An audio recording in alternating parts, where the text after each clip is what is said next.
Now in this video we're going to gaze a little bit into the future and talk about the Internet of Things. Second topic for today is on big data, which I'll talk about in a separate video. So let's look at a couple of definitions.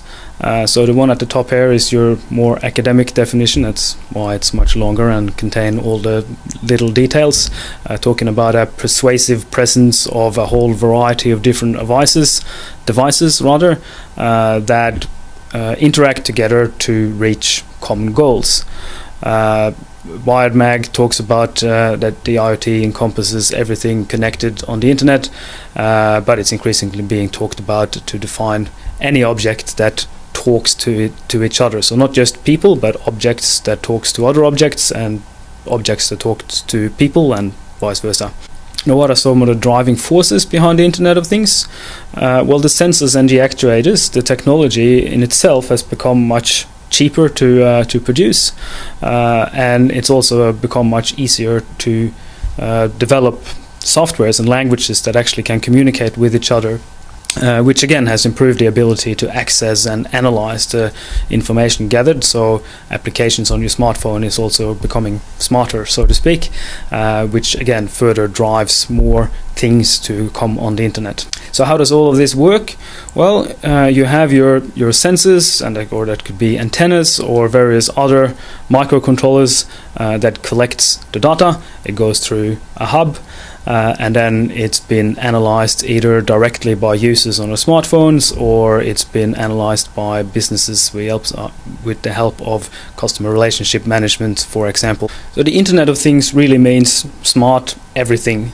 And a thing in this sense could be a person with a smartwatch, or a heart implant for that matter, or a pacemaker. It could be a farm animal with a little implant that tells the farmer when the cow needs to be milked, for example. Or it could be your car with various types of sensors built in that tells you when you need to increase your tire pressure, for example. It could be a lot of different things, and I like this little infograph on the slide here, because it goes through the variety of different applications, or IoT applications.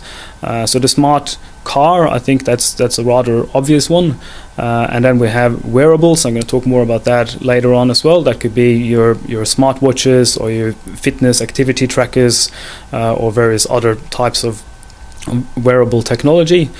Smart appliances could be anything from your smart fridge to your smart toaster. Appliances at home that are connected to the internet. Smart buildings. I'm standing in one right now at RMIT. So everything here is interconnected, so that the building knows how to regulate the air conditioning to optimize and save cost. Which is a smart building like this. Office building is a little bit different from a smart home, which is more a matter of consumers deciding, when I have a Google device at home, so I can just yell at it, "Hey Google, turn on the air conditioner," and so it does, for example. Smart TV is nothing more than a TV with internet. Smart farming is helpful not only for livestock, but it could also help with irrigation and monitor and check when the farmer needs to, or when the sprinklers need to go on, so to speak. So it automates a lot of processes, watering plants and so forth. Smart health, widely used in hospitals, putting various types of devices on patients that will then monitor their conditions and distribute medicines and so forth. And finally, we have smart cities that could do things such as control the traffic lights, or include things such as having smart meters. We have them I think all over Melbourne now, pretty much, which is really good to show electricity consumption. And we also have smart bins that can tell and help with sanitation, so it tells you when the bin is full and so forth, and the garbage collector can come and empty it. Now in early 2014, the company Nest was bought by Google for $3.2 billion, US dollars that is. And you wonder, why would they do that? Well, that's pretty obvious, because Google is not a company that provides you with excellent services or web browsers. Google is a company that feeds on you because you are the product. and the more Google knows about you, the more valuable their product is. So to have Nest, which is a smart thermostat, it helps to build a smart home. To own that means that Google can now know a little bit more about you and get a little bit richer data about you, which again increases the value of their product, which is you. So where are we going with the Internet of Things? I could put up a million of very similar types of forecasts to this, and it's all going in the same direction. There's some other interesting stats that you may want to look at as well, that looks at the number of sort of regular things that are on the internet, such as smartphones and laptops and things that we would expect to be on the internet. And you see where the growth comes in terms of devices, and that comes in things, other things than regular computers, that is coming on the internet, and the forecast is going assuming that this is going to be a very rapid growth. This is a little bit of an anecdote. We're looking at this paper here from 2010 in computer networks, and the different usage or the assumed usages of the Internet of Things: transportation and logistics, healthcare, smart environments, personal and social. I think pretty much all of these we can recognize in use today. The futuristic ones, and I spoke about it just before, city information models. Those things are no longer becoming all that futuristic, but the robot taxi still seems to be a little bit futuristic. The driverless car, the idea about it has been around for a while, but we're still waiting for that to be completely realized. Now let's look a little bit about trackable sensors. So those sensors and actuators that will tell you where something or someone is at any given time. This technology is still in its infancy, and there are a few things that we haven't really been able to sort out to make this really good. So for example, the Apple's iBeacon has been around since 2013. My guess is that many of you would not have heard about it. So this is based on Bluetooth technology. The problem with Bluetooth is that you got to be fairly close to the sensor before you can actually get connected to it. So when you're looking at pet trackers, for example, I was looking at one for my cat a while ago. So if you want the ones that's got a good battery life and that is also relatively small, so that the cat won't just sort of take it off, then you got to go for Bluetooth technology. Of course, the problem with Bluetooth is that if the cat wanders a bit further than a few hundred meters away from your house, then it won't detect it. So then you got to go GPS. But the problem with GPS is that then the things become bigger and the battery capacity becomes much worse, unless you want assisted GPS, which is the one that runs on the mobile network, and then you got to put a SIM card in there. So there's no real solution or ideal solution, at least still. And the same goes for other things such as baby monitors. If you have your baby monitors hooked up on the Wi-Fi, then you get a broader, wider network, and you can monitor your baby via your phone. But of course, if you do that, then you're reliant on the Wi-Fi network, which is subject to hacking. And what do you do if your internet is down? Then your baby will lie there and scream all night. The Internet of Things is obviously great for marketers because it connects devices together, and it connects things across different platforms and across different devices, and that will allow us to gain previously unobtainable data about consumers. And a lot of this has to do with trying to find out deeper insights about where consumers are in their buying journey. So if we go back to Google's micro moments, for example, when we have data and can track data from a consumer from when they've used their smartwatch, when they use their phone, when they're then on their desktop, it's much easier than to predict where they are in the buying journey based on the research they have done in the past. So if we can then detect that they are in a I want to buy moment, then we can provide real-time point of sale notifications with targeted ads, and when we receive those type of ads, it is often perceived as not intrusive because it's exactly what we're looking for, the information we want at the time. And of course also it can be used to quickly resolve issues with consumers. receive feedback and respond quickly and keep consumers happy. But of course, this is a very glossy and nice and glamorous way of looking at it. If you think about this a little bit, it can also be grossly misused. There are ways of, like, just what's on this slide here talks a lot about intrusion, invasion of privacy, and this is one of the key concerns about widespread usage of the Internet of Things. So let's talk a little bit about wearable technologies, which of course are types of technologies that are incorporated into items of clothing or that can otherwise be comfortably worn on your body. I just had to put the Japanese jacket up there with air conditioning built in it. I got nothing further to say about it other than that it's awesome.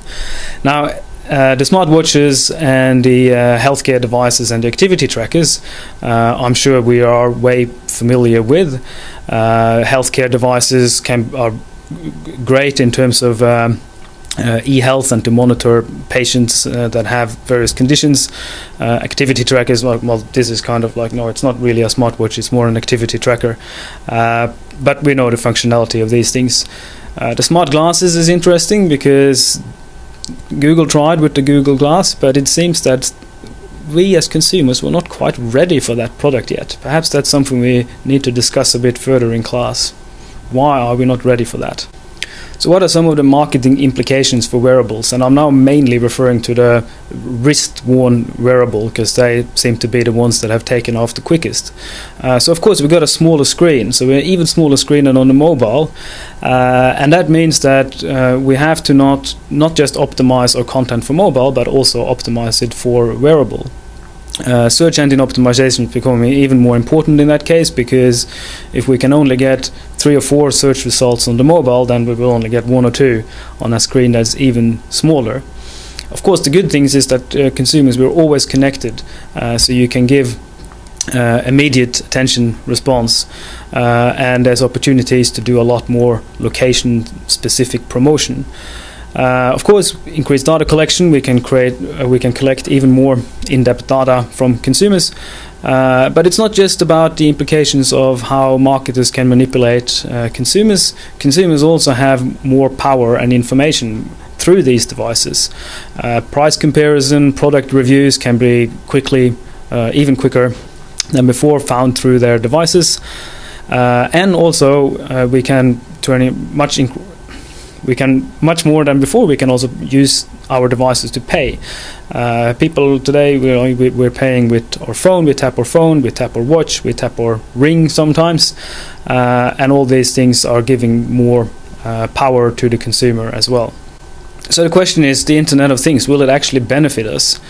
So Pew Research did a study where they interviewed 1,606 experts and asked about what I think about the Internet of Things, and a number of themes emerged from that. So the first one was that it's going to progress significantly between now and 2025. So we can expect that this area of technology is where we're going to see a lot of new innovation coming through. So that perhaps could be a positive thing. I'll try to sort of see whether these changes are positive or negative. Of course, the flip side of that is that this data-drenched world, it will raise substantial concerns about privacies and people's ability to control our own lives. If I'm controlled by my watch. I only got 5,800 steps. I got to go out and do some more steps. Then the devices. That was a trivial example, but heaps of other information coming through these devices. It will increasingly then control our lives and tell us what to do, whether that is walking more steps or eating less calories or whatever it is. And what we also see, and we already see these changes are happening, is that the information interfaces, they advance, especially when it comes to voice and touch command. As I mentioned, I have my Google Home. My wife screams at it every day, hey Google, for all sorts of things. And it's becoming better and better, so you don't have to scream so loud every time you need to check the weather. I think the number 4 there is a really interesting thing, is because sometimes have you heard this? You say, well, if I were to go back to the 1500, I would be a genius. I could tell everyone what to do. I could, teach them this X, Y, Z because I know all this stuff about technology. My guess is that no, you would not. You would not even be able to tell them and be able to invent from scratch how a light bulb works. And this is exactly the problem. We have all these devices, we think we know everything about them and how to use them, but all we really know is scroll, scroll, scroll. That's all we really know. We don't know how they actually work. How many of you could actually build one of these devices? None, and that's a problem. So we have it and we know how to use it, but we don't know how to fix it. And of course then it's the problem with those that don't want to be part of it. And the people that are left behind, and this is increasingly happening these days, especially with older people. There's been the change has been so rapid that many older people say, like, I don't see the benefit for me in having this technology. And society then goes, well, if you don't see the benefit, we don't society, we don't care about you, so you can just be left behind or be disenfranchised. And that is not good for cohesion of society in the long run. And I want to leave on a positive note, and I think the final point is a positive one, because the internet is the true democracy. It literally welcomes everyone and everything. What that means is that we need to recast the relationships that we have, especially now between things and humans, and between, for example, our pets as well and humans. But we will be able to sort that out in this true democratic media we have that's called the Internet of Things. And I'll leave you with that, and I'll be back in the big data video.